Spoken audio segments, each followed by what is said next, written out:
suis le colonel Arnaud Pellabeuf et j'ai écrit un livre sur mon déploiement en Afghanistan en 2011. Pour plusieurs raisons. La première, c'est pour ma famille, puisque je voulais qu'ils puissent comprendre. J'ai 4 enfants, dont un qui est né pendant que j'étais là-bas. Et ensuite, c'était aussi pour rendre hommage à mes gendarmes, parce que je me suis rendu compte que personne ne savait que la gendarmerie était partie sur le terrain en Afghanistan. Alors, les missions de la gendarmerie en Afghanistan, elles étaient multiples, mais celle dont nous on s'est occupé, c'est d'accompagner sur le terrain la police afghane tout en continuant à les former. Alors d'abord sur le plan professionnel, du coup, c'est d'abord un peu une sidération quand on est désigné pour une mission comme celle-ci qui sort du cadre habituel, avant que l'habitude et l'entraînement nous permettent de prendre le dessus. Sur le plan personnel, eh bien c'est toujours un sacrifice, notamment dans mon cas où ma femme était enceinte au moment du départ et a accouché un mois après mon arrivée en Afghanistan. L'arrivée en Afghanistan, c'est un grand moment, hein. On change complètement de monde, on n'a plus aucun de nos repères et on est à la fois très excité parce que ça y est, on s'y prépare depuis longtemps. Et en même temps, on appréhende.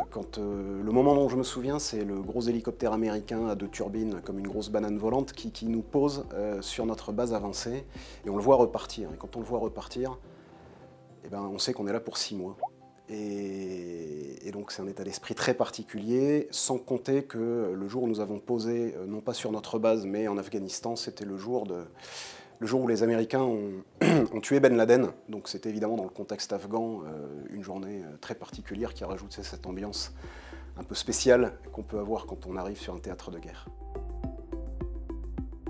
Alors, il y a eu plein de moments marquants, mais si je devais en choisir qu'un, c'est évidemment le jour de la naissance de mon fils, qui a été d'autant plus particulier que j'étais en opération sur le terrain à ce moment-là et que j'ai appris sa naissance d'abord à la radio. En plus de ce moment particulier, je viens d'apprendre la naissance de mon fils et avec l'état dans lequel je suis, que vous pouvez imaginer, les gendarmes m'appellent en me disant « Mon capitaine, on a 2 civils qui grimpent sur la montagne devant nous ». Et en fait, il venait d'y avoir des combats qu'on avait suivis de l'endroit où on était. Et effectivement, il y a 2 personnes armées en civil qui sont en train de gravir la montagne devant nous. Donc je fais mettre en place des armes pour pouvoir délivrer des feux, sans savoir si ce sont des amis ou des ennemis.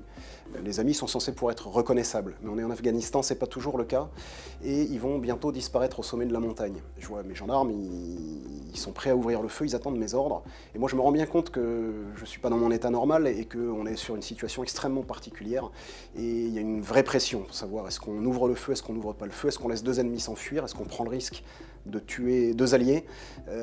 Ça semble évident quand je le dis maintenant, sur le coup ça ne l'était pas du tout. Et puis tout d'un coup je me suis dit, mais non, en fait je ne sais pas, donc à partir du moment où je ne sais pas, évidemment on ne le fait pas. Et bien m'en a pris, parce qu'au moment où ils ont disparu en haut de la montagne et qu'ils ont franchi le sommet, on a appris par nos policiers qui étaient en train de vérifier l'information qu'il s'agissait de milices locales qui combattaient à nos côtés.